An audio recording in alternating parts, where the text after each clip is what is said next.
Hi, I'm Nikita Patel. I'm a rising P2 here at Fred Wilson School of Pharmacy at High Point University.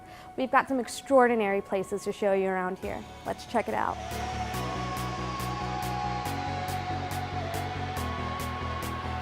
This is the Pharmacy Skills Lab. This is where we take our knowledge from the classroom and use it in hands-on experiences. We work with compounding, creating mock prescriptions, as well as working with over-the-counter products. Hey guys, what are you doing? Hey, just making some hydrochloroquine for you. Cool. So part of the Skills Lab is also the Sterile IV Room. This is where you would compound sterile products such as IV bags for hospital use. Before you can come into this room, you have to walk through the ante-room where you gown up and pass your equipment through this pass-through door.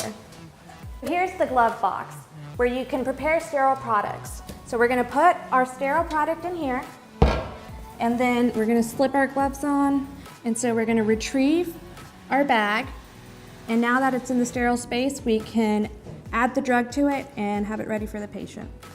This is our standardized client suite where our students get to practice with actors who portray a variety of different diseases and situations. This is our community pharmacy room where our students get to interact with standardized clients and sharpen their interpersonal communication skills.